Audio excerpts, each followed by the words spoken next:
Topic है व्यतिकरण। यह प्रकाश की तरंग प्रकृति का एक गुण है। अपने कहीं अपने तरंग प्रकृति को बताने की एक प्रक्रिया है। जैसे अपने कह दें, प्रश्न दे दें कि व्यतिकरण से प्रकाश की किस प्रकृति की पुष्टि होती है, तो अपने लिखेंगे तरंग प्रकृति की पुष्टि होती है। यह प्रकाश ऊर्जा के पुनर्वितरण की घटना है। ऊर्जा का पुनर्वितरण मतलब इसमें जो ऊर्जा संरक्षण का सिद्धांत है वो पूर्णतः मान्य होगा। ऊर्जा इसमें न तो उत्पन्न होगी न नष्ट होगी। हाँ, वो ये होगा अगर वो संपोष्टि की स्थिति है तो अधिकतम हो जाएगी, विनाशी की स्थिति है तो न्यूनतम होगी। उसका जो एवरेज है उतने को उतने आएगा अपने। तो यह ऊर्जा पुनर्वितरण की घटना है। यह अपने कह सकते हैं जैसे अपने S1 और S2 दो कला संबद्ध स्रोत हैं।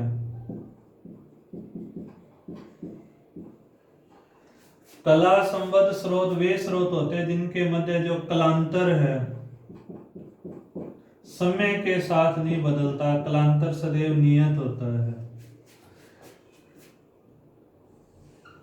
ये अपने पर्दा और ये पर्दे का बिंदु केंद्रीय O है। CS1 और S2 का मध्य बिंदु है तो CS1 और CS2 दूरी बराबर है। अब इन स्रोतों से इस पर्दे पे प्रकाश यहाँ पहुंच सकता है या इन स्रोतों से प्रकाश इधर भी आ सकता है। इस पर्दे पर कहीं भी ले सकते हैं। तो जब कला संबद्ध स्रोतों से प्रकाश अपने किसी बिंदु पे पहुंचता है तो उस स्थिति के अंतर्गत क्या होता है कि वहां अपने को जो प्रकाश की तीव्रता है या तो अधिकतम मिलेगी या जो तीव्रता है अपने को वो न्यूनतम मिलेगी। जब प्रकाश की तीव्रता अधिकतम मिलती है और पर्दे के ऊपर जो पैटर्न प्राप्त होता है उसे अपने बोलते हैं दीप्त फ्रिंज, या इसे अपने बोल देते हैं ब्राइट फ्रिंज। और जब प्रकाश की तीव्रता न्यूनतम प्राप्त होती है तो उस समय जो पर्दे पे अपने को बिंदु मिलेगा उसे अदीप्त फ्रिंज कहते हैं। व्यतिकरण हो रहा है इन तरंगों के बीच में तो इसके लिए जरूरी है कि इन तरंगों का जो आयाम है वो या तो समान हो या लगभग समान हो। अगर आयाम में बहुत ज्यादा अंतर है तो उस समय विपर्यास की दिक्कत आएगी। इसको अपने इंग्लिश में बोल देते हैं कंट्रास्ट। अपने विभेद नहीं कर पाएंगे दीप्त और अदीप्त का, ये धुंधली हो जाएंगे, स्पष्ट दिखेंगे नहीं। तो विपर्यास अच्छा हो इसलिए उनका या तो आयाम बिल्कुल समान होना चाहिए या लगभग अपने समान होना चाहिए। दूसरा, इसके अंतर्गत इनकी जो आवृत्ति है तरंगों की ये समान होनी चाहिए। तीसरा, इनका जो कलांतर है तरंगों के मध्य ये समय के साथ नियत रहना चाहिए, ये बदलना नहीं चाहिए। या आपने कह सकते हैं जो ये स्रोत हैं ये कला संबद्ध होने चाहिए। इन स्रोतों के बीच की दूरी को अपने स्मॉल डी लिखते हैं और स्रोतों से पर्दे की दूरी को कैपिटल डी लिखते हैं। व्यतिकरण अच्छा हो तो स्रोतों के बीच की दूरी जो स्मॉल डी है इसका मान कम होना चाहिए और स्रोत से पर्दे की दूरी जो अपनी कैपिटल डी ले रही है इसका मान ज्यादा होना चाहिए। ये अपने व्यतिकरण की शर्तें हैं। अगर ये है तो व्यतिकरण हो जाएगा, अन्यथा नहीं होगा। जैसे अपने कह दिया, एक शर्त इसमें होता है कि जो प्रकाश है तरंगे वो एक ही दिशा में जानी चाहिए। एक शर्त का अपने वर्णन कुछ देर बाद करेंगे। उसमें अपने कहते हैं कि जो प्रकाश स्रोत होता है वो एक वर्णीय होना चाहिए, एक ही रंग का होना चाहिए। अगर अपने बहुवर्णीय ले लें तो क्या होगा ये अपने बाद में देखेंगे। तो प्रकाश स्रोत एक वर्णीय होने चाहिए। एक वर्णीय का मतलब एक ही रंग का प्रकाश का उत्सर्जन करना चाहिए। तरंगे एक ही दिशा में जानी चाहिए। आयाम समान या लगभग समान होना चाहिए। आवृत्ति समान होनी चाहिए। कलांतर नियत होना चाहिए अर्थात स्रोत कला संबद्ध होने चाहिए। स्रोतों के बीच की दूरी कम होनी चाहिए। स्रोतों से पर्दे की दूरी ज्यादा होनी चाहिए अपनी। तो इसका जब अपने कथन लिखते हैं तो अपने ये लिखते हैं, जब समान या लगभग समान आयाम की तरंगें, समान आवृत्ति की तरंगें एक ही दिशा में गति करते हुए परस्पर अध्यारोपित होती हैं तो माध्यम के किन्हीं बिंदुओं पर प्रकाश की तीव्रता अधिकतम प्राप्त होती है और किन्हीं बिंदुओं पर प्रकाश की तीव्रता न्यूनतम प्राप्त होती है। प्रकाश की इस घटना को अपने व्यतिकरण बोलते हैं। अभी अपने इसमें एक बात कही कि स्रोत एक वर्णी होना चाहिए, बहुवर्णी नहीं। एक वर्णी अगर का उदाहरण लेते हैं तो जैसे लेसर या सोडियम लैंप, इनसे जो प्रकाश मिलता है वो एक ही रंग का मिलता है। बहुवर्णी प्रकाश स्रोत मतलब सफेद प्रकाश है। जो सफेद प्रकाश है वो 7 रंगों का समूह होता है, विप की ओर लिखते हैं अपने।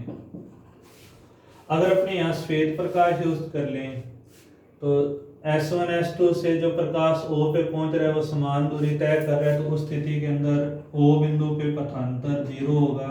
ये सारे रंग O बिंदु पे जाके मिलेंगे तो O बिंदु पे जो अपने को केंद्रीय फ्रिंज प्राप्त होगी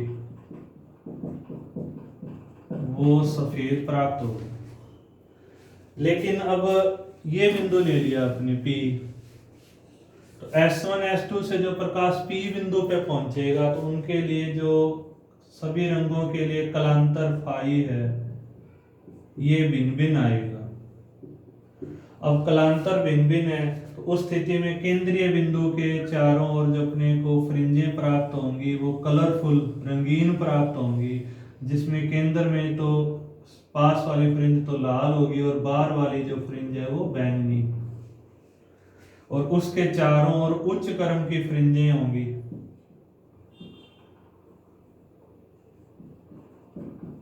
और इन फ्रिंजों में अति व्यापन होगा तो ये अपने को स्पष्ट दिखाई नहीं देगी। तो इसलिए अपने बोला था प्रकाश एक वर्णी होना चाहिए। एक वर्णी है तो सारी फ्रिंजें एक ही रंग की होंगी, विप्रयास बहुत अच्छा होगा। बहुवर्णी लेने पे दिक्कत आती है कि रंगीन फ्रिंजें प्राप्त होंगी।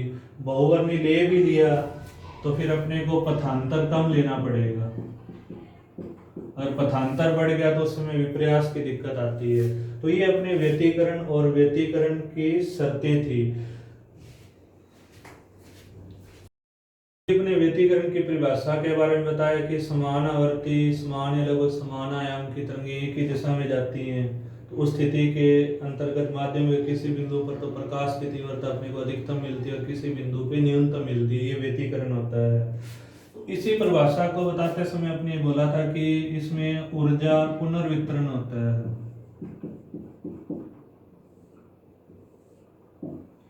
ये आपने कहा था कि इसके अंतर्गत ऊर्जा संरक्षण का जो सिद्धांत है वो लागू होता है। अब इसमें अपने बात करें, जैसे अपने दो स्रोत थे S1 और S2। S1 से जो प्रकाश निकल रहा है उसकी तीव्रता I1 और S2 से जो निकल रहा है उसकी तीव्रता I2 है। तो जो कुल तीव्रता है प्रकाश की वो ये होगी I1 प्लस I2, अगर व्यतिकरण नहीं है उसमें। व्यतिकरण अगर होता है तरंगों में तो उस समय तीव्रता अपनी होती है I1 plus I2 2 root I1 I2 cos phi. Phi यहाँ तरंगों के मध्य कलांतर है। ये अपने डेरिवेशन आगे नेक्स्ट वीडियो के अंदर अपने बताएंगे व्यतिकरण के गणितीय विश्लेषण के अंतर्गत। फिर अपने बोला व्यतिकरण दो प्रकार हैं, संपोषी और विनाशी व्यतिकरण।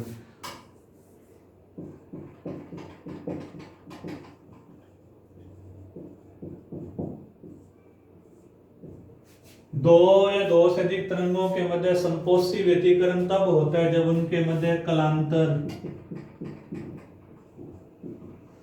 पाई का समगुणज, जैसे अपने लिख दें 0 2 पाई 4 पाई 6 पाई 2n पाई लिख दें, और पथांतर लैम्डा का पूर्ण गुणज, जैसे हमने लिख दें 0 lambda 2 lambda 3 lambda n lambda हो। इस स्थिति में संपोषी व्यतिकरण होता है। तो जब इसे जो ये शर्तें हैं ये समान कला की शर्तें हैं, तो जब तरंगे समान कला में होंगी तो उनके मध्य संपोषी व्यतिकरण होगा। ये व्यतिकरण का पहला प्रकार है। इस स्थिति के अंतर्गत विस्थापन y1 प्लस y2, परिणामी जो आयाम और तीव्रता है ये अधिकतम प्राप्त होंगे। फिर दूसरा जो व्यतिकरण है वो अपने पास होता है विनाशी। एक बार बोर्ड में प्रश्न आया था, प्रकाश में प्रकाश मिलाने पे अंधेरा उत्पन्न होता है, तो ये विनाशी व्यतिकरण के कारण होता है। जब समान आयाम की तरंगें विपरीत कला में मिलेगी तो उनके मध्य विनाशी व्यतिकरण होगा।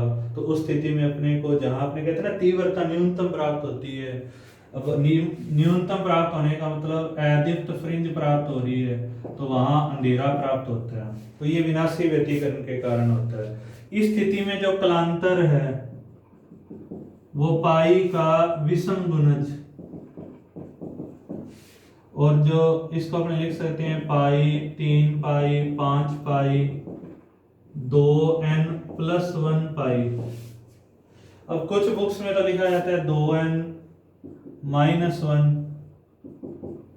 और कुछ में लिख देते हैं 2n प्लस 1।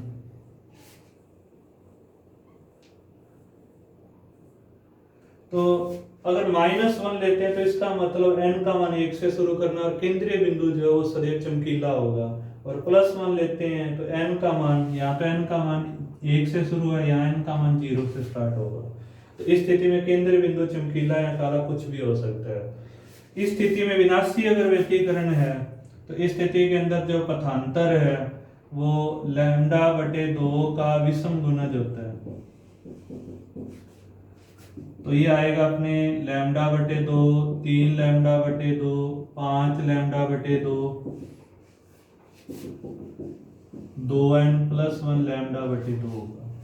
इस स्थिति में विस्थापन आएगा y1 माइनस y2, और आयाम और जो तीव्रता है ये न्यूनतम प्राप्त होंगे। हाँ, अगर दोनों तरंगों का आयाम बराबर है उस स्थिति में तीव्रता 0 होगी, आयाम 0 होगा। उस स्थिति के अंतर्गत अंधेरा प्राप्त होता है। संपोषी व्यतिकरण को अगर अपने चित्र के रूप में ले, जैसे ये प्रथम तरंग है, ये द्वितीय, दोनों समान कला के अंतर्गत है, ये विस्थापन और इधर अपने समय, तो परिणामी तरंग ये आ जाएगी, विस्थापन आयाम अधिकतम हो जाएगा। ये परिणामी, ये प्रथम और ये द्वितीय तरंग है। और अगर विनाशी व्यतिकरण है